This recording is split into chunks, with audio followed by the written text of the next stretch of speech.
बड़े ही हर्ष का विषय है कि एक किसान परिवार में जन्मे स्वर्गीय राम कुमार जी की पुण्यतिथि पर हमारे उपखंड खेतड़ी के अंदर नवनियुक्त हमारे मुख्यमंत्री माननीय भजन लाल जी राम कुमारपुरा में उनकी जन्मस्थली में पधार रहे हैं।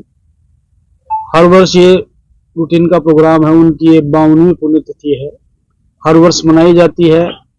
केंद्रीय मंत्री भी इसमें शिरकत करते हैं, हमारे प्रदेश अध्यक्ष भी शिरकत कर चुके हैं, एमएलएज एमपीज ये तो बहुत बड़ी संख्या में शिरकत कर चुके हैं। लेकिन इस बार हमें खुशी इस बात की है कि पहला सार्वजनिक प्रोग्राम तो किसान सम्मेलन के रूप में स्वर्गीय राम कुमार जी की 52वीं पुण्यतिथि पर भजन लाल जी पधार रहे हैं, हमारे सूबे के मुख्यमंत्री। उससे बड़े क्षेत्र में हर्षोल्लास है और उनके आगमन की हमने पूरी तैयारी कर रखी है और अभी भी हम लोग उस तैयारी में लगे हुए हैं। सभी छायाकार बंधु और पत्रकार बंधुओं से निवेदन करना चाहता हूं कि इस पहले प्रोग्राम में जो सार्वजनिक रूप से माननीय मुख्यमंत्री जी का पूरे राजस्थान में पहला प्रोग्राम हो रहा है, उसमें आप सभी लोग सहयोग करें, सभी लोग हमारा साथ दें, ये तो हम आपसे उम्मीद करते हैं। और माननीय मुख्यमंत्री जी आएंगे तो निश्चित रूप से हम कुछ विकास के कार्य जो खेतड़ी के अधूरे हैं उनको गति प्रदान करने का प्रयास करेंगे। जैसे हमारा एक बहुत महत्वाकांक्षी मुद्दा है जो सेंटर से भी रिलेटेड है, स्टेट से भी रिलेटेड है।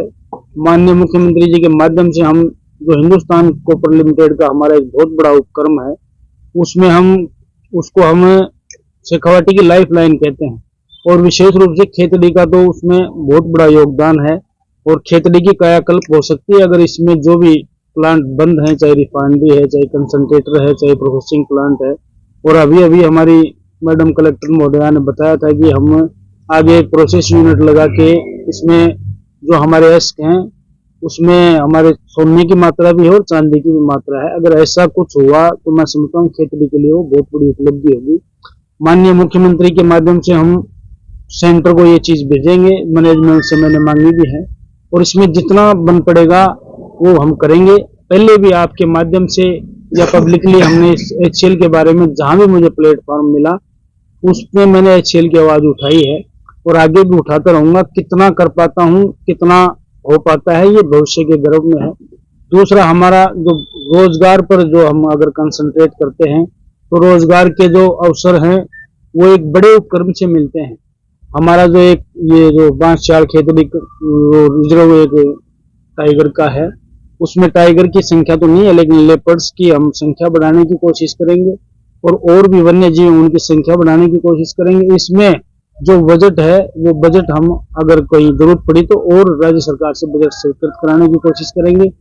एक रोजगार का अवसर हमारे खेतड़ी में है रिक्को का, जो हमारे बबाई में रिक्को में लैंड एक्विजिशन हुआ है, जो उसमें जो भी बाधाएं हैं, मेरी एसडीएम महोदय से बात हुई थी कि इसकी अभी सेंटर से मिलेगी और उसमें थोड़ा टाइम लगता है, उसमें कई बैरोमीटर्स हैं, उसमें उनको पूरा करना पड़ता है, मापदंड उनको पूरा करना पड़ता है। तो एनवायरमेंट क्लियरेंस जब मिल जाएगी तो इसमें कारखाने लगेंगे, ये प्रयास हम करेंगे।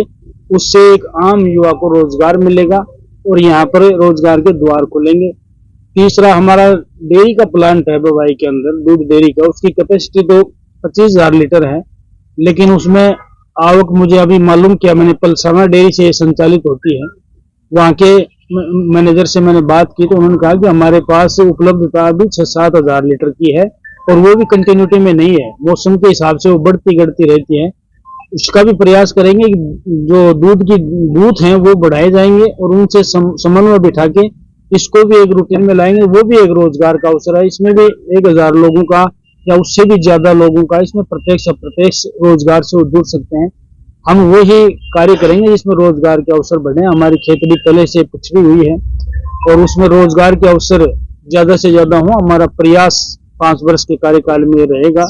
निश्चित रूप से हमने इसमें सकारात्मक कदम इस बहुत छोटे से अंतराल में 3 तारीख में चुनाव में विजय श्री मिलने के बाद हमने जो प्रयास किए हैं वो आपके सामने हम कह सकते हैं। ऑन रिकॉर्ड भी हमने रिपोर्ट मंगाई है, जैसे आप देख सकते हैं हमने एचसीएल की पूरी रिपोर्ट मंगवा ली है, डीएफओ से हमने जो बांसचाल खेतड़ी की रिपोर्ट मंगवा ली है और एसडीएम साहब से हमने रिक्को की और डेयरी की रिपोर्ट मंगवा ली है। इतनी तुरंत कार्रवाई हम कर रहे हैं, उसमें हमारा यही उद्देश्य है कि ज्यादा से ज्यादा लाभ हम लोगों को दे सकें। और रही बात विकास की, तो सड़कें जो हमारी पहले से चल रही थी, एक बात आई कि जो पहले पूर्ववर्ती सरकारों में जो सड़कें मंजूर थी हमारी, लगभग 20 करोड़ की सड़क, आपके माध्यम से बताना चाहता हूँ, 20 करोड़ की हमारी सड़कें मंजूर हैं। हमें किसी ने कहा कि भाई इनको पिछली योजनाओं को बंद करेंगे, तो मैं आपके माध्यम से बताना चाहता हूँ, मैंने एक्शन साहब से बात की, तारा चंद सैनी से, और उन्होंने एक रिपोर्ट उनसे मैंने बनवाई कि सब कार्य प्रोग्रेस में दिखाएं, जो कोई कार्य बंद न हो सके। हमारी सारी रोडें जो पहले शो करती है वो सब चलेंगी। और रही बात हमारी हॉस्पिटल की, जिसका आपके माध्यम से सबसे ज्यादा मीडियाकार बंधुओं के माध्यम से ये हॉस्पिटल का मुद्दा उठता है, मैं इसमें निश्चित रूप से प्रयास करूंगा कि अच्छे से अच्छा जो स्पेशलिस्ट जो डॉक्टर हैं, चाहे वो गायनिक है, चाहे वो एनेस्थीसिया का है, और भी किसी भी बीमारी के जो स्पेशलिस्ट हैं, उनके पद बढ़ाने की और इस हॉस्पिटल को सुव्यवस्थित कर सके, सुचारू कर सके, हमें नीम का थाना या नारनौल जयपुर नहीं भगना पड़े, ये प्रयास हमारे 5 साल में रहेंगे। जल्दबाजी में बहुत कुछ कहना, मैं समझता हूँ ये किसी भी राजनीति करने वाले के लिए जल्दबाजी होगी। हम उतना ही कहेंगे जितना हम लोग कर सकते हैं, उससे भी कम कहने का प्रयास करेंगे। और पुनः एक बार मैं आप लोगों से सहयोग की अपील करता हूँ। ये मेरा आपके सामने विधायक चुनने के बाद में, खेतड़ी का जन सेवक चुनने के बाद में पहले आपसे मुखातिब हो रहे हैं, सबका तो धन्यवाद करता हूं। और मुख्यमंत्री जी आए, उसमें सब लोग, जनता से भी मैं अभिवादन करता हूं और अपील करता हूं आपके माध्यम से कि सब लोग ज्यादा से ज्यादा पधारें, जिससे हमारे खेतड़ी के विकास के नए द्वार खुल सकें। निश्चित रूप से मुझे आपसे यही निवेदन करना था। अगर आपकी कोई बात हो, सवाल हो, तो मैं इसमें एक ये जैसे सीएम साहब आ रहे हैं, तो रेलवे का मुद्दा भी उठाया जा सकता है, जगह है, सब कुछ है, अगर उसके माध्यम से बात बताई जाए, वो प्रयास करेंगे। ये सेंटर का मामला है और हमारे सांसद महोदय ने भी प्रयास किए हैं, उसमें है कितना कर सकते हैं। जो डाबला से चिड़ावा, मैं समझता हूँ ये जोड़ने की कई बार मांग उठी है, लेकिन वो पहले हमारे दुर्भाग्य है कि हमारी जो लाइन डली हुई थी नैरो गेज की, उसको भी एक कालांतर में, कालखंड में उखाड़ लिया गया। उसके लिए हम कुछ नहीं कर जमीन तो अधिकृत की हुई है पहले से रेलवे की, वो जमीन रेलवे की है, जमीन रेलवे की है, लेकिन आप उसको अगर फिजिकल वेरिफिकेशन करेंगे, भौतिक सत्यापन करेंगे, तो उसमें लगभग जमीन पे कब्जा हो चुका है। ये मैं तो घूमता रहता हूँ पूरे क्षेत्र में, मुझे पता है, ये आपके सामने कहने में मुझे कोई एतराज नहीं है। वो जो एक थोड़ा ओवर हेड करके लाइनें चलाई गई थी, उनको लोगों ने प्लेन कर दिया, जहाँ प्लेन थी उन पे लोगों ने निर्माण कर लिया। ये आप देख सकते हैं। उसमें अगर कहीं लाइन पास हुई तो वो रेलवे डिपार्टमेंट करेगा, वो अपने आप उसको क्लियर करेगा। ये हम लोग आप लोगों से निवेदन करना पर्यटन की अपार संभावनाएं हैं खेतड़ी में, लेकिन इस पे आपको क्या फोकस है? पर्यटन के बारे में मैंने बताया है, जो ये हमारा एक रिजर्व किया गया है कुछ खेतड़ी मार्शल के नाम से, इसमें सफारी की स्वीकृति मिल चुकी है, लेकिन इसमें बहुत डेवलपमेंट की जरूरत है। अंदर जो एक अप्रोच रोडें होती हैं, जहाँ पे कोई पॉइंट होते हैं, उस पॉइंटों तक पहुंचाना, वहाँ पे जानवरों के लिए और नाडी बनाना, उसके लिए वन विभाग को मैंने पूरी रिपोर्ट मंगाई है। एक आधी अधूरी जो जल्दबाजी में रिपोर्ट मंगा सकते तो वो मेरे पास है भी, लेकिन उसके बारे में मैं आपको ज्यादा विश्लेषण नहीं कर पाऊंगा। मैंने उनको कहा कि इसमें क्या कर सकते हैं हम वन विभाग से, जब सरकार बनेगी, मंत्रिमंडल बनेगा, उसमें कहीं बजट की जरूरत होगी तो बजट का एलोकेशन करवाएंगे, और उसके बाद में कोई कुछ भी काम करना पड़ेगा। अगर ये शीर्ष का और इनके तर्ज पे अगर डेवलप हो जाएगा, तो मैं समझता हूँ कि उसमें भी रोजगार के साधन, सफारी में लोग अपनी साधन लगा सकते हैं। उसके दाएं बाएं जो लोग, चाय की दुकानें हैं, मिठाई की दुकानें हैं, फल फ्रूट की दुकानें हैं, और पर्यटन से बहुत अपार संभावनाएं हैं कि कई लोगों को रोजगार मिल सकता है। इसमें जो पानी की व्यवस्था नहीं है, और नहर जो अपने नजदीक ये आई हुई है, अपने हरियाणा बॉर्डर पे बोरेल के पास में, वहां से अगर बांध जो है अपना अजीत सागर बांध, क्योंकि पैंथर वगैरह छोड़ दिए, जानवर है, लेकिन वो पैसे गाँव में आ रहे हैं, उसके लिए पानी की सबसे पहले जरूरी है। नहीं, ये बात भी हम रखेंगे, उचित प्लेटफॉर्म पे उचित समय पे रखेंगे, लेकिन हरियाणा से इतना बाउंड्री क्रॉस करना मैं समझता हूँ ये व्यवहारिक नहीं है। इसमें इसके लिए एक समझौता होता है गवर्नमेंट के अंदर। ये बात आपकी सही है कि हरियाणा में भी हमारी गवर्नमेंट है, वर्तमान में राजस्थान में भी हमारी गवर्नमेंट बनी है, लेकिन वहां नजदीक नजदीक जैसे गाँव है आपके, डोसी है, शिमला है, ठाठवाड़ी है, उनके अंदर हमारे हरियाणा से जो पानी आ रहा है उनको नदियों में छोड़ा जा रहा है। मैं धन्यवाद देना चाहता हूँ वहां की विधायक को आपके माध्यम से कि हमारे वहाँ का जल स्तर, हमारे बीच में जो खेतड़ी के गांव पड़ते हैं उनसे जल स्तर हमारा अप आया है, वाटर लेवल ऊंचा आया है, क्योंकि वहाँ पे नजदीक हरियाणा सीमा पे पानी छोड़ दिया जाता है, वो प्राकृतिक रूप से बह के हमारी नदी और जोड़ों में आ जाता है, लेकिन वो यहाँ क्रॉस करके इसमें लाना, आपके टाइगर रिजर्व में मेरे लाना, को ये जहाँ जानकारी है कि पाइपलाइन से वहां से पानी लाने के लिए प्रपोजल गया हुआ है उनके पास। नहीं नहीं, वो मैं आज भी अधूरी जानकारी की से आपको मुखातिब नहीं हो पाऊंगा, मुझे उस बात की पूरी जानकारी करके मैं इस बारे में आपको बताऊंगा। सर, व्यापारिक दृष्टि से खेती पिछड़ता जा रहा है, कनेक्टिविटी हट रही है, इससे आपका क्या रहेगा सर? देखिए, एक नेशनल हाईवे स्वीकृत हुआ है, वो हमारे यहाँ तक है, अब उसमें क्रॉस तो नहीं हो रहा हमारी तहसील से, लेकिन व्यापारिक दृष्टि से तो हमें उसके लिए जगह चाहिए। देखो, आप सब लोग खेतड़ी के हो, आप सबको पता है खेतड़ी में फैलने के लिए नगर पालिका, उसमें फैलने के लिए जगह नहीं है। इसमें ना मैं कुछ कर सकता, ना कोई बहुत बड़ा ऐसा हो कि पहाड़ियों को समतलीकरण करके उसमें फैला दिया जाए और वहां पे कोई वो और उपक्रम डाल दिए जाए। जब ये पहाड़ियों से घिरी हुई है, कटोरे साइज में हमारी खेतड़ी है, जिसको आप भौगोलिक स्थिति से आप देखते हो, आप तो सब जानकार हो, उसमें हमारे फैलने की जगह नहीं है। और हमारा खेतड़ी का निश्चित रूप से मार्केट है, वो कुछ चंद गांवों का मार्केट बन के रह गया है। इधर मेहाड़ा बेल्ट के लोग हमारे हरियाणा चले जाते हैं, नारनौल से परचेजिंग करते हैं, बुबाई बेल्ट के लोग सब नीम का थाना से परचेजिंग करते हैं। इस बात को मैं मानता हूं, लेकिन उसके लिए हम क्या कर सकते हैं, ये बड़ा विजन है और बड़ी बात है। इसके लिए व्यापारिक दृष्टि से पिछड़े, उसके लिए हमें कल कारखाने भी चाहिए, हमारे वहां पर ग्रोथ भी चाहिए। लेकिन मैं तो समझता हूँ खेतड़ी तो एक वजह बीलवाकार इधर गांव का ही मार्केट बन के रह गया, ये बात आपकी सत्य है।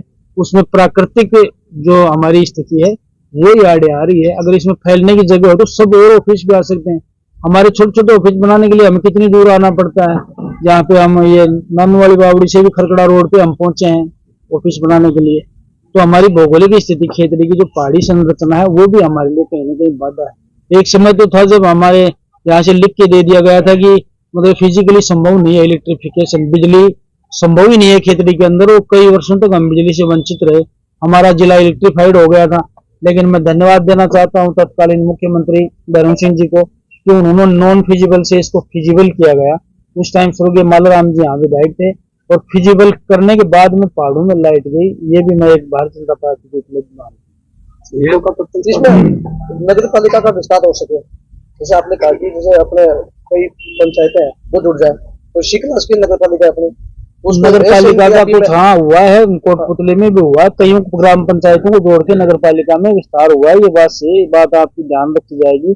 लेकिन नगर पालिका की ग्रेडिंग होती है, ग्रेडिंग होती है इनकम के हिसाब से कि आपका सोर्स ऑफ इनकम क्या है। आपका सोर्स ऑफ इनकम बहुत ज्यादा तो आप ए ग्रेड में हो, हम तो डी ग्रेड में है। तो ग्रेड हमारे यहाँ तो कोई सोर्स ऑफ इनकम है ही नहीं, हमें मिलता ही नहीं है कुछ। यहाँ अनाज यहाँ नहीं आता, लार्ज स्केल पे कपड़ा यहाँ नहीं आता, हम उस चीज के दो लेते हैं टैक्स, तो नगर पालिका लेती है, तो हमारे यहाँ पे तो कुछ आता ही नहीं, कोई मंडी है ही नहीं, तो उसमें हमारी ग्रेड ही बहुत नीचे है। तो इसका विस्तार करने के बजाय मतलब हम लोग ये सोचते हैं, कभी कभी तो ये बात भी आई थी नगर पालिका को तोड़ के पंचायत बना दिया जाए। ये भी हमने हमारे राजनीतिक जीवन में देखा है, क्योंकि सोर्स ऑफ इनकम है ही नहीं यहाँ पे, तो उसके हिसाब से भी हमें प्रयास करना पड़ेगा। हालांकि ये मंत्रालय गठन के बाद की बात है, लेकिन यहाँ पर पर्यटन बढ़ेगा तो आरटीडीसी का होटल भी चाहिए पर्यटकों को रुकने के लिए, वो व्यवस्था है। निश्चित रूप से पर्यटन अगर बढ़ेगा तो आरटीडीसी को भी कॉल करेंगे, वो बनाती है आरटीडीसी तो अपना जो भी सर्किट बनाती है उसमें अपने होटल भी स्टेब्लिश करती है। और ये जो अभी एक निजी होटल बन रहा है उससे, और ये जो गढ़ का हमारा जो अभी एक जीर्णोद्धार हुआ है उससे भी हमें पर्यटन में फायदा मिलेगा। ये बात आप समय के साथ आप लोग देखेंगे और सब लोग उसका सहभागी भी बनेंगे उस चीज के, जो बड़े हर्ष के साथ सूचित कर रहे हैं कि कल स्वर्गीय राम कुमार जी की पुण्यतिथि पर माननीय मुख्यमंत्री भंवर लाल जी शर्मा पधार रहे हैं और उनको श्रद्धांजलि देंगे। और हमारे लिए क्षेत्र के लिए बहुत बड़ी बात है कि पहली सार्वजनिक सभा किसान सम्मेलन के रूप में राम कुमार जी की 52वीं पुण्यतिथि पर खेतड़ी के राम कुमारपुरा ग्राम में आयोजित हो रही है। माननीय भंवर जी के आने से हम विकास की बड़ी उम्मीद करते हैं, जिसमें एचसीएल का प्रोजेक्ट है उसकी मैं पुरजोर तरीके से मांग रखूंगा कि इसकी स्थिति सुधारी जाए। उसके बाद पर्यटक की जो हमारी संभावनाएं हैं उसको भी हम लोग एक पुरजोर तरीके से रखेंगे। जो भी संभावनाएं जल्दी से जल्दी हम उसको पूरी करेंगे। रिको का हमारा बहुत महत्वाकांक्षी प्रोजेक्ट है, उसमें एनवायरमेंट क्लियरेशन का थोड़ा सा रुकावट है, उसको भी हम लोग जल्दी से जल्दी पूरा करने की कोशिश करेंगे। हम कोशिश ये करेंगे कि युवाओं को ज्यादा से ज्यादा खेतड़ी में रोजगार मिले। हमने पहले भी नारा दिया था कि रोजगार युक्त खेतड़ी और भय मुक्त खेतड़ी।